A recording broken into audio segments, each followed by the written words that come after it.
আসসালামু আলাইকুম ওয়া রাহমাতুল্লাহি ওয়া বারাকাতুহু। আপনারা সবাই কেমন আছেন? আশা করি ভালো আছেন ইনশাআল্লাহ। ফজর নামাজের পরে ইনশাআল্লাহ হাঁটতে পারলাম। দেখেন গ্রামের যে দৃশ্যগুলো আছে খুব সুন্দর। আর এটা হলো আমার ঘাসের জমি ইনশাআল্লাহ। ঘাসের জমি ইনশাআল্লাহ প্রচুর ঘাস হইতেছে আলহামদুলিল্লাহ। এখন আমি কয়েকদিন পরে ইনশাআল্লাহ গরু নিয়ে আসবো। দেখেন ঘাসের ক্ষেত। আর এগুলো দেখেন আকাশের অবস্থা দেখেন ইনশাআল্লাহ মেঘাচ্ছন্ন, কত সুন্দর একটা পরিবেশ গ্রামের পরিবেশটা আলহামদুলিল্লাহ। এটা আমার আঙ্কেলের একটা দিঘি। দেখেন মাছ কীভাবে মাছ বাইশে আছে পানির মধ্যে। আর এগুলা সারিবদ্ধভাবে কাঁঠাল গাছ এখানে আছে, কাঁঠাল গাছ খুব সুন্দর একটা দৃশ্য।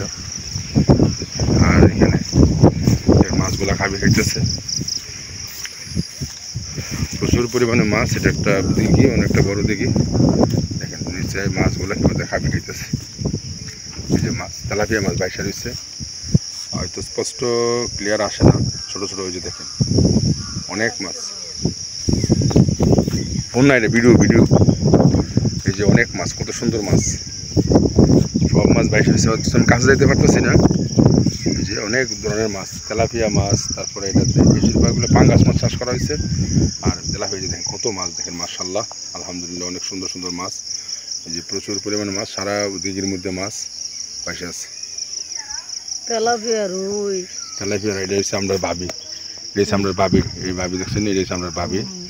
ভাবি সকালবেলা ঘুম থেকে ওইটা নামাজ টামাজ পরে এই পুষ্কুনি দেখতেছে।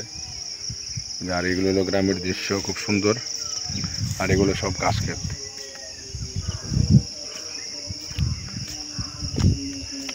গ্রামের মিঠু পথ, যারা ছোটোবেলায় গ্রামের পথ দিয়ে চলাফেরা করছেন তারা এই সব দৃশ্যটা দেখলে খুবই ভালো লাগবে।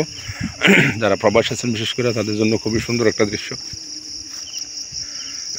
প্রবাস থেকে হয়তো এই দৃশ্য দেখা যায় না। আমিও দীর্ঘ 18 বছর প্রবাস জীবন কাটায় ইনশাল্লাহ দেশে আসছি আলহামদুলিল্লাহ, আল্লাহ কাছে লাখ লাখ শুকুর। হয়তো আর প্রবাসে যাবো না ইনশাল্লাহ, এখন ভেটেরিনারি ট্রেনিং চলতেছে।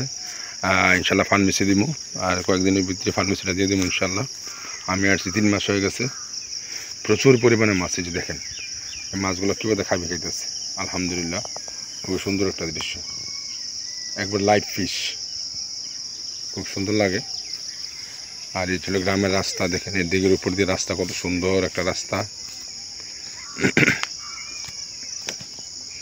হয়তো আমি কাছে যে ভিডিওগুলো করতে পারতেছি না, কারণ দিঘির থেকে পানিটা অনেক নিচে। কি পরিমাণ যে তেলাপিয়া মাছ, আল্লাহু আকবার। আল্লাহ দেখেন কত সুন্দর সুন্দর তেলাপিয়া, প্রচুর পরিমাণে তেলাপিয়া। এগুলো হলো আপনার অবাঞ্ছিত মাছ আর কি, এগুলো চাষ করা হয় না, এই প্রবৃত্তি হয়। তেলাপিয়া এমনি হয়ে জায়গাটি। আর এটা দিঘির মধ্যে অ্যাকচুয়ালি এটার মধ্যে হলো মাছ হলো আপনার এই পাঙ্গাস চাষ করা হয়েছে। প্রচুর অনেক বড় দিঘিটা, প্রায় 16 কানি। 16 কানি বলতে আপনার এখানে আমাদের 34% কানি, 34% এক কানি। বুঝে নেবেন কত বড় দিকে, দেখেন কত বড় এরিয়া, অনেক বড় এরিয়া। আর অবশ্যই সবাই নামাজ পড়বেন ইনশাল্লাহ। আর বিশেষ করে ফজর নামাজ তো অবশ্যই পড়বেন। ফজর নামাজ পড়ে দিনের ইনশাল্লাহ কাজকর্ম শুরু করবেন। আল্লাহ তাআলা সে কাজের মধ্যে রহমত দান করবে, বরকত দান করবে। আর যারা বাইরে থাকেন তারা অবশ্যই, আর যারা সৌদি আরবে আছেন তাদের প্রতি আমার রিকোয়েস্ট, যারা আমার কলিগ ছিলেন তাদের প্রতি আমার রিকোয়েস্ট, তারা যেন 5 ওয়াক্ত নামাজ পড়ে। ওকে, আল্লাহ হাফেজ, আসসালামু আলাইকুম ওয়া রাহমাতুল্লাহি ওয়া বারাকাতুহু।